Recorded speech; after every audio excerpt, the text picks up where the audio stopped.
J'ai toujours eu l'impression qu'il y avait un truc qui clochait dans notre conception de l'alimentation.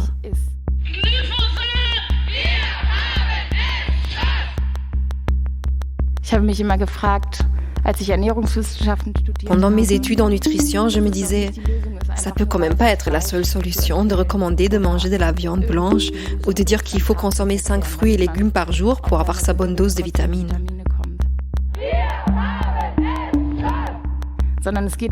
La question, c'est plutôt de savoir d'où vient ce que l'on mange. Qu'est-ce que le concept de santé et de bonne alimentation signifie vraiment pour nous? Je préférerais qu'on se demande d'abord comment sont cultivés les aliments. Avec quoi sont-ils traités, transformés? Combien de kilomètres ont-ils parcourus pour venir jusqu'à nous? Food Revolution, une série documentaire de Vina Irigi et Émilie Langlade, réalisée par Julio Arcalafanti.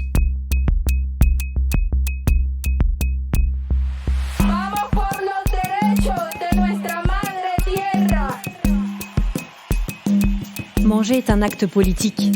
Ce que l'on met chaque jour dans nos assiettes, ce que l'on mange, détruit notre planète. L'agro-industrie a normalisé un système glouton, toxique, qui s'est emballé et ne prend soin que de son propre profit.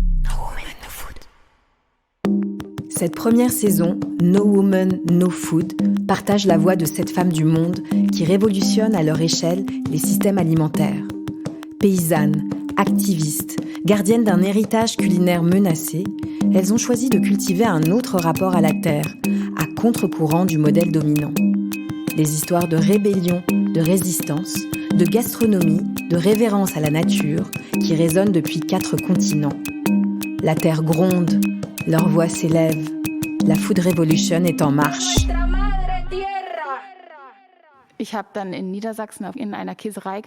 J'ai eu la chance de travailler dans une fromagerie en Basse-Saxe où il y avait des vaches et des bufflonnes. Tout était fait de façon artisanale. Les trajets étaient courts, tout était transformé à la ferme, puis commercialisé dans la région sur les marchés. Cette expérience a beaucoup inspiré ma vision d'avenir, parce que la transformation du lait peut être une activité très chouette et très valorisante. On peut vraiment créer de très beaux produits. Et si tu combines l'agriculture raisonnée à la fabrication directe de produits, ça te donne de nombreuses perspectives.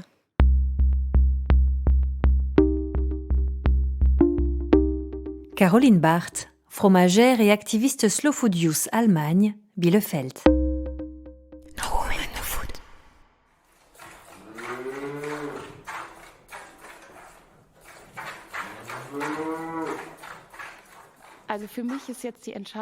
J'ai pris ma décision, je pars vivre et travailler dans une ferme.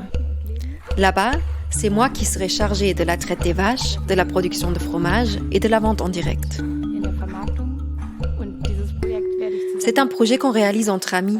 Nous reprenons cette ferme collectivement tous les 4. La ferme est déjà en exploitation et nous serons la nouvelle génération de paysans à s'installer. J'ai pris cette décision car je me suis dit que je voulais vraiment faire quelque chose pour changer mon avenir. Je veux avoir une influence sur mon futur grâce à un métier que je fais bien et qui me plaît beaucoup. Choisir de devenir paysanne quand on est jeune, ça peut être une façon de faire de l'activisme politique, si on s'engage en même temps pour des organisations comme Slow Food ou d'autres. Du haut de ses 29 ans, Caroline symbolise l'espoir d'une nouvelle génération militante. Soutenir des modes de production de nourriture plus durables, c'est pour elle agir pour la planète. Cette habituée des manifestations climat a donc décidé de quitter Berlin pour s'engager dans le secteur agricole, dans une ferme au nord-ouest de l'Allemagne. Un choix bienvenu, car dans les campagnes, il y a urgence à trouver la relève.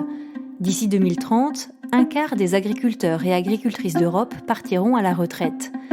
Mais quand on sort de l'université, devenir fromagère n'est pas forcément un choix valorisé à sa juste mesure par la société.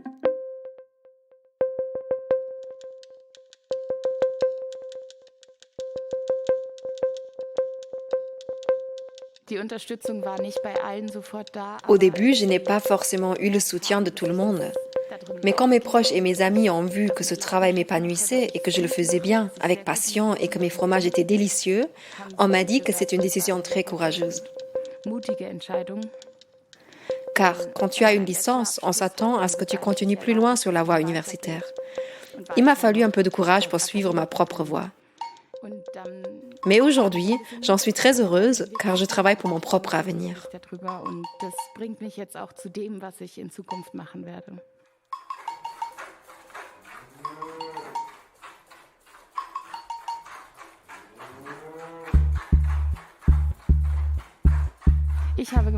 J'ai remarqué que l'artisanat, ça me convenait très bien.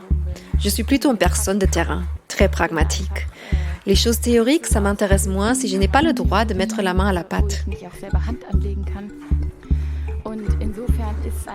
J'ai un grand respect pour toutes les personnes qui travaillent dans le secteur agricole.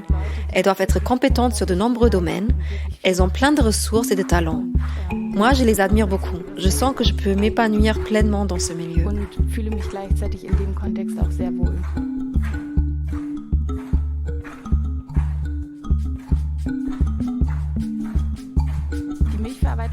La transformation du lait, c'est super varié. Ça commence dès le début avec l'alimentation des vaches, la liberté de mouvement des animaux, la santé des bêtes. La qualité du lait que tu obtiens dépend de la façon dont tu t'occupes de tes animaux et de ce que tu leur donnes à manger. Le lait, c'est vraiment fantastique. C'est de l'herbe qui a été transformée en un produit super nutritif. Et tu peux ensuite le travailler en fromage à pâte molle, en fromage à pâte dure, en fromage à la coupe, en fromage frais, en pâte filée. Je trouve que c'est génial.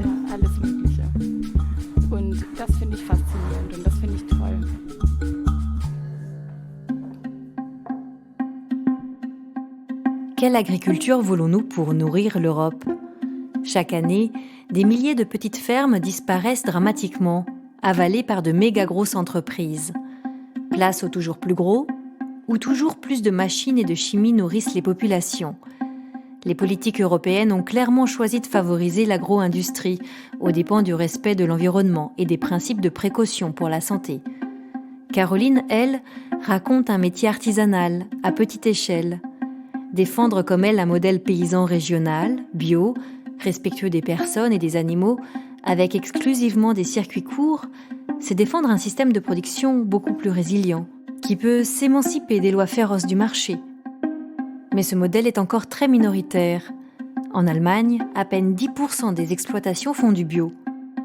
Pour changer de système de consommation, c'est peut-être nos mentalités qu'on pourrait révolutionner.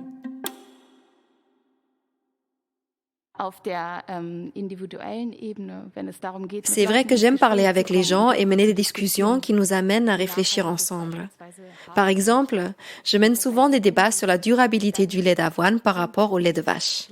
Et pour moi, c'est toujours positif de pouvoir mettre le sujet sur la table. Il se trouve que beaucoup de personnes autour de moi ne boivent quasiment plus que du lait d'avoine.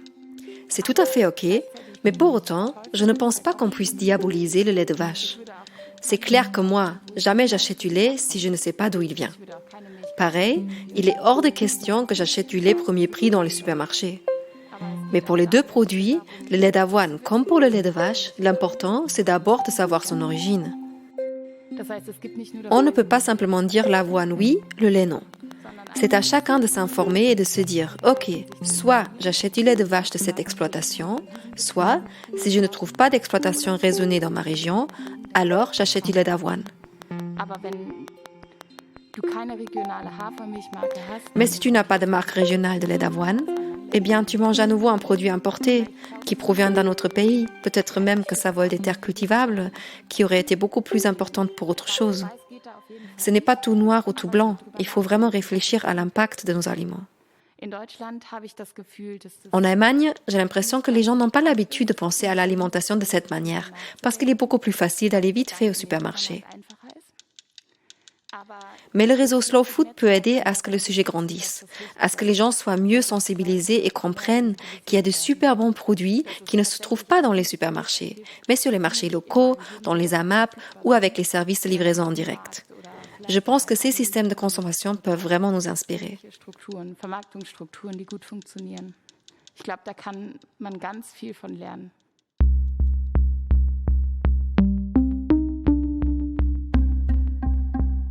Le réseau Slow Food Youth est particulièrement actif en Allemagne. Ces jeunes de moins de 35 ans s'organisent autour d'événements festifs comme leur fameuse disco soup, désormais reproduite dans 40 pays du monde pour prendre la fast-food à contre-pied.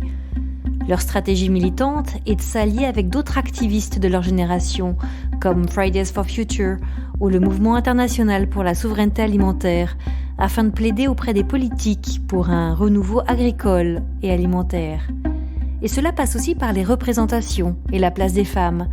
Dans un pays où 82% des exploitations agricoles sont encore dirigées par des hommes, Caroline et ses amis construisent activement et consciemment un autre modèle pour la jeunesse paysanne.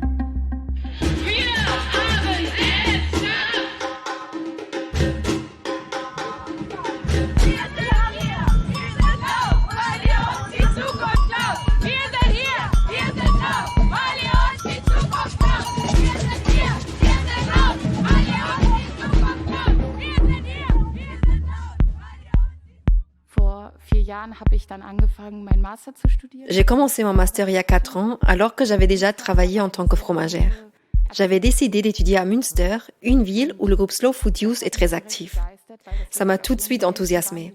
Ce sont des jeunes qui se préoccupent vraiment de notre futur et de l'influence que chacun de nous peut avoir.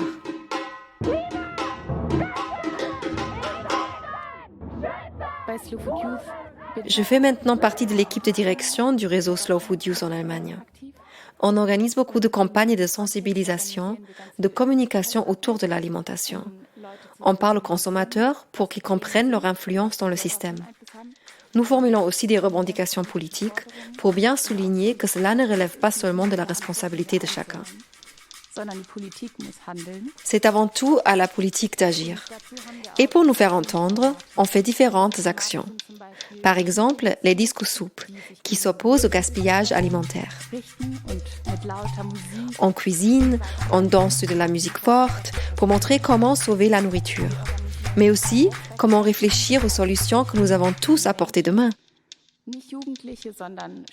On propose aussi des rencontres entre jeunes actifs, étudiants et apprentis. On organise beaucoup de choses, comme des visites dans des fermes ou des petites entreprises, des soirées d'échange en ligne ou des dégustations, pour découvrir ce qui fait vraiment un bon produit. Et bien sûr, c'est ouvert à toutes celles et ceux qui veulent apporter leurs idées.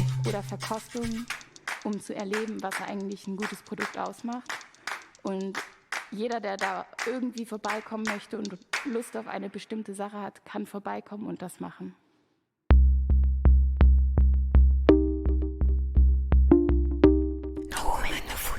No Woman, No Food ist ein spannender... Dire No Woman, No Food, c'est passionnant comme accroche pour se demander si c'est vrai ou pas. Et aussi pour s'interroger sur ce dont nous avons besoin pour soutenir notre démarche. J'ai l'impression qu'en fait, on a déjà beaucoup de femmes actives au sein de Slow Food. Nous avons bien sûr dans nos équipes des hommes formidables, mais j'ai l'impression que le thème de l'alimentation mobilise encore plus les femmes. Dans l'activisme, je n'ai eu aucune difficulté à trouver mon rôle ou ma place en tant que femme. Et dans la ferme où je vais travailler, 2 amies femmes seront les agricultrices et à la transformation et commercialisation, on sera un homme et moi-même. C'est super que l'on soit 3 femmes et un homme pour lancer ce projet de ferme régionale.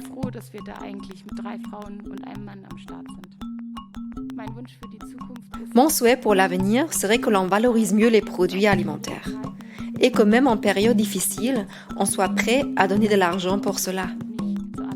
J'aimerais que ce ne soit pas sur la nourriture que l'on économise en premier. Quel doit être le prix d'un aliment ? C'est bien sûr une grande question sociale. Mais j'aimerais que l'on considère et que l'on valorise plus les produits fermiers pour que les agriculteurs et que les entreprises de transformation soient correctement rémunérés. Car en fin de compte, c'est ce qui fait aussi la cohésion de la société, que toutes et tous nous puissions recevoir un salaire équitable.